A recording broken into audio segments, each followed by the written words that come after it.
Alam mo, ang jukebox talaga maraming kinakanta depende sa naglalagay ng pera. Mm. Sa tingin ko si Morales consistently hindi siya jukebox. Yung Pan Santiago, yun yung nami-miss. Hindi dapat tawanan dahil yun ay personal na bagay na kailangan mong pakinggan at gawin dahil ang taong bayan ang nagsasabi. Ito nga mga kababayan, bago natin ituloy ang video na ito, kung bago ka lang sa aking YouTube channel baka pwede makahingi ng like at subscribe at click mo na rin ang notification bell para updated ka sa aking nilalabas na bagong video. Salamat po. Legit ba itong mismong dokumento? Ako naniniwala na legit yung dokumento. Whether santo o demonyo ang gumawa, ang punto, may dokumento, pinirmahan ko. Ako ang gumawa niyan. Clear.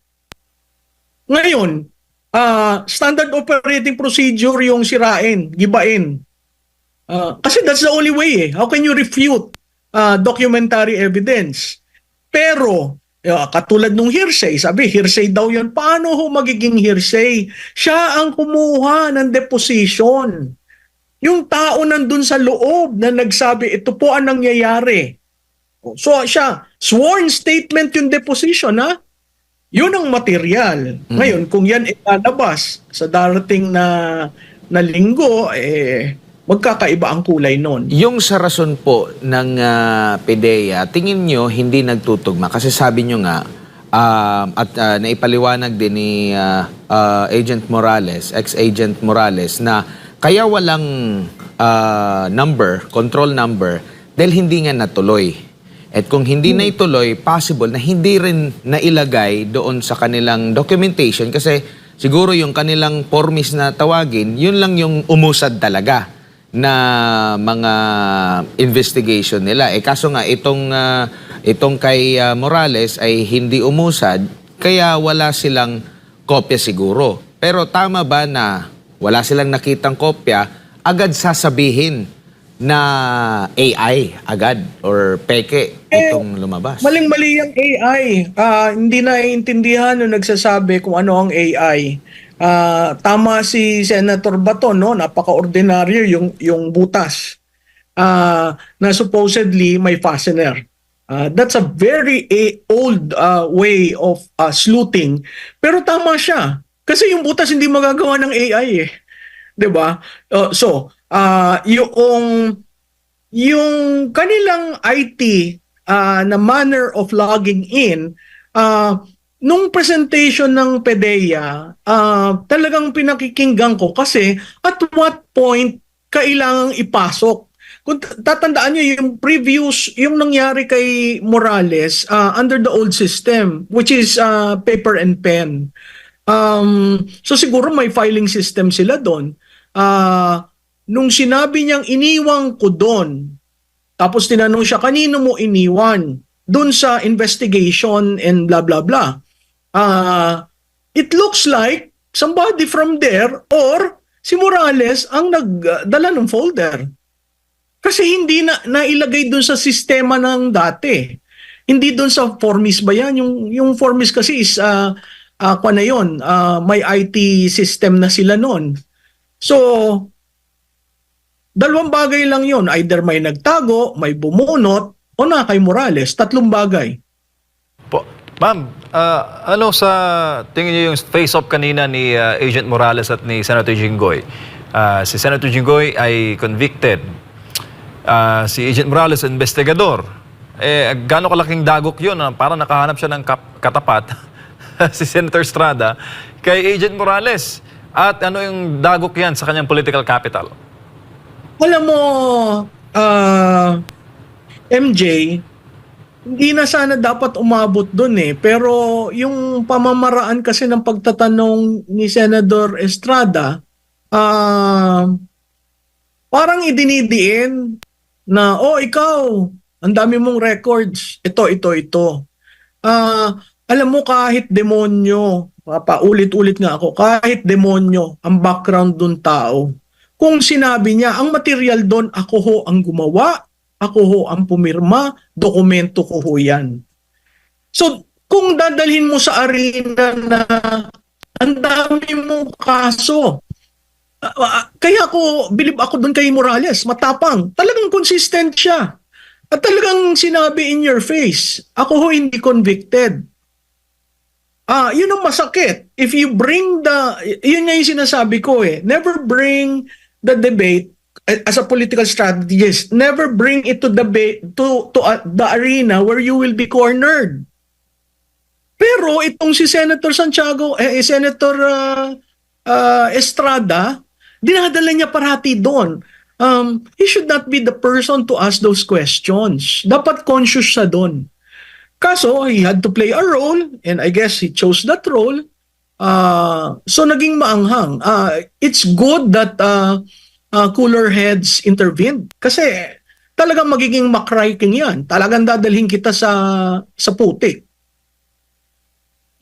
Prof, tingin mo, paano kaya matutulakan itong issue na ito? Though, nakakonsentrate si Senador Bato doon sa pag-craft ng panukalang batas o pag-craft ng batas kasi nga na-open kanina na walang matibay na batas o di kay polisiya sa sino man na mag-leak ng mga confidential, di ba? Yan yung isa sa mga napag-usapan. Pati na rin yung naipunto rin ni Senador Chis Escudero, yung type ng meron bang sino ang nagdetermina na ito ang kukunin yung sa shabu and marijuana doon sa pagtitake ng drug test, no? So maraming mga na-open kanina na pwedeng gawan ng panukalang batas. Yet, ang inaasahan ng tao rito, totoo bang gumamit ng illegal na droga ang Pangulo. Pero sa tingin mo, sa mga issue na nag-arise nito, pati yung sa huli, paano kayo matutuldukan ito, ma'am?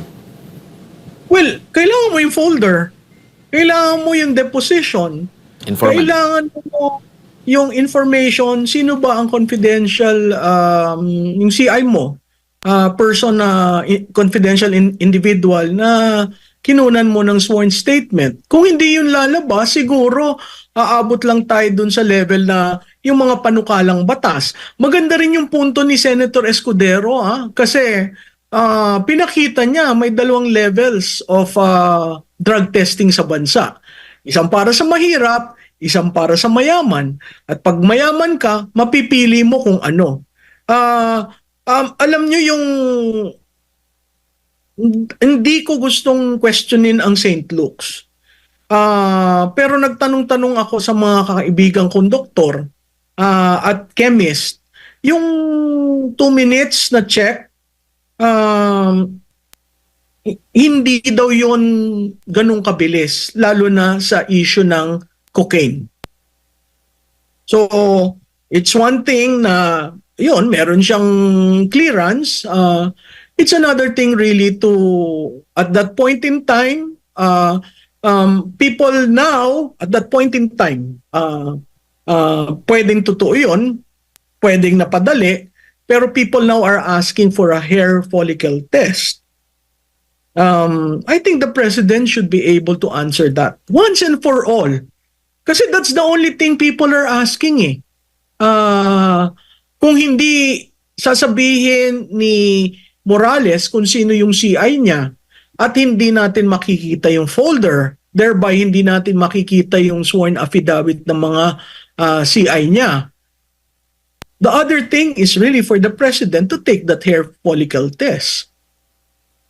Nung tinanong ang presidente ukol dito, ma'am, doon sa bago itong comment niya kay Agent Morales, tinanong siya kung yun nga, paggamit ng illegal na droga, tinawanan niya lang ito. Na ngayon, nung tinanong naman si Morales, yun nga, resource person lang si Morales, ang sabi lang niya, iimbestigahan pa lang. Dahil yun ay parte ng operation. Hindi pa matumbok, hindi pa agad makapagsabi na gumagamit talaga. Kasi nga, iimbestigahan pa lang. Meron lang informant na nagsabi, subject lang siya muna sa operation na iimbestigahan. Yet, nung tinanong si Pangulong Bongbong Marcos, una, tinawanan niya. Pero nung kay Agent Morales na, marami na siyang nabanggit na kesyo professional liar and itong si ay isang jukebox. Alam mo, ang jukebox talaga maraming kinakanta, depende sa naglalagay ng pera. Mm. I think po si Morales consistently hindi siya jukebox. Yung Pan Santiago. Mm. Ah, tapos seriously, kung ikaw ay pangulo na question ka left and right, hindi ba the most normal thing to do is to get on with the challenge? Kasi if you have, marami nagsasabi, alam mo, nung bata ka, kuminsan sinusubukan mo, pag tumanda ka, nagmamature ka. Madali yung sabihin sa mga taong natuto, karamihan nung natuto, namatay na. No? Very late in the game that they realize nakakaapekto sa utak, nakakaapekto sa iyong physical constitution. Ito, yun ang doubt ng tao eh. Kasi kung ikay gumagamit pa ng cocaine, anong impact nun sa isang pangulo? Yun eh. Yun yung namimiss. Hindi dapat tawanan dahil yun ay personal na bagay na kailangan mong pakinggan at gawin dahil ang taong bayan ang nagsasabi. Di ba, nahalal ka ng taong bayan, you owe the mandate to the people.